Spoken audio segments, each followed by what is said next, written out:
এলাকায় তৈরি হয়েছে পাকা সেতু, তবুও চলাচল করতে পারছেন না স্থানীয় মানুষজন। ব্রিজের সংযোগকারী রাস্তায় ফাটল দেখা দেওয়ায় প্রশাসনের পক্ষ থেকে বন্ধ করে দেওয়া হয়েছে যানবাহন চলাচল।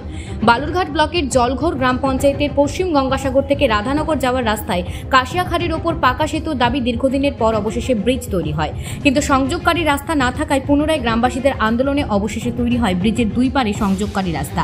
কিন্তু গত 3 দিনের বর্ষায় সংযোগকারী রাস্তার মাটি বসে যাওয়ায় ফাটল দেখা দিয়েছে কংক্রিটের রাস্তায়। রাস্তা ও ব্রিজের সংযোগকারী অংশ বসে যাওয়ায় যানবাহন চলাচলে অসুবিধা সৃষ্টি হয়েছে।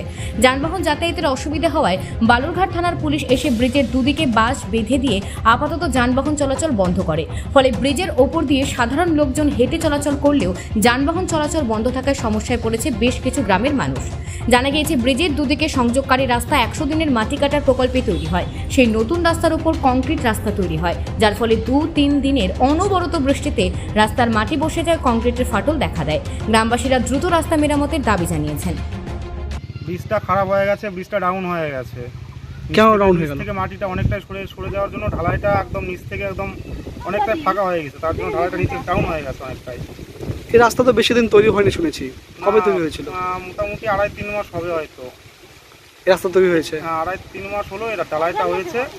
এবারে এটা প্রথম বৃষ্টি, প্রথমেই কয়েকদিন ধরে যে বৃষ্টি হচ্ছে, বৃষ্টির জন্য প্রথমেই এরকম হয়ে গেছে। আর তো বৃষ্টি আছে, বর্ষা তো এখনো আসলোই না, তার আগেই এরকম অবস্থা। কাজে একটা নিম্নমানের কাজ কি মনে হচ্ছে? নিম্নমানের কাজ কোনো কাজে অভিযোগ? কাজ কি, এখন কন্ট্রাক্টর করেছে এখানকার, আমাদের এখানে লোকালও কিছু মিস্ত্রি ছিল আর কি, যারা কাজটা করেছে।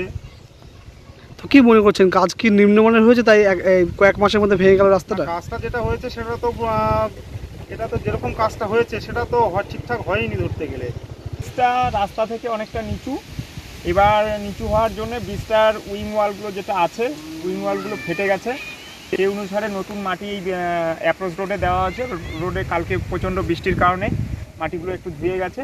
সেই অনুসারে বালুরঘাট থানা থেকে প্রশাসন এসে ব্রিজটা জনগণের যাতায়াতের জন্য আশঙ্কাজনক মনে হচ্ছে, সেই কারণে সাময়িকভাবে স্থগিত রেখেছে যেন ভারী কোনো যানবাহন না যাতায়াত করে। প্রশাসনের পক্ষ থেকে দ্রুত রাস্তা মেরামতের আশ্বাস দেওয়া হয়েছে। স্থানীয় জলঘর গ্রাম পঞ্চায়েতের উপপ্রধান জিতেন্দ্রনাথ সরকার জানান, অ্যাকচুয়ালি কাজটা তো পঞ্চায়েত করেনি, পঞ্চায়েত কাজটা করেছে আরএনসি ডিপার্টমেন্ট, ঠিক আছে। অ্যাকচুয়ালি ওইখানে কালকে এমন প্রবল বর্ষণ হয়েছে, জলটা সব ব্রিজের পাশ দিয়ে নামতে গিয়ে ওইখান থেকে মাটিটা সরে গেছে, মাটিটা সরে গিয়ে রাস্তাটা নেমে গেছে। আমরা আজকে ওনাদের ইঞ্জিনিয়ারকে ডেকেছিলাম, ডেকে আমরা বলেছি পঞ্চায়েতের তরফ থেকে যাতে যুদ্ধকালীন তৎপরতায় কাজটা করে দেওয়া যায়। ওনারা কথা দিয়েছে আগামীকালের মধ্যে ঠিকঠাক করে দেবে, যাতায়াত করতে হবে। গ্রামবাসীরা আতঙ্ক রয়েছে এবং কাজের বিরুদ্ধে একটা নিম্নমানের কাজে অভিযোগ তুলছে। আপনারা কি বিষয়ে জানিয়েছেন দপ্তরকে? না, আমরা বলেছি যাতে ইমিডিয়েট রাস্তাটা করে দেওয়া যায়, ঠিক আছে। ওইরকম আমাদের কাছে কোনো অভিযোগ নেই এখনো যে নিম্নমানের কাজ হয়েছে, কোনো অভিযোগ নেই, কিন্তু একটা সমস্যা হয়েছে, আমরা দেখছি যতটা সলভ করে দেওয়া যায় ডিপার্টমেন্টকে বলে।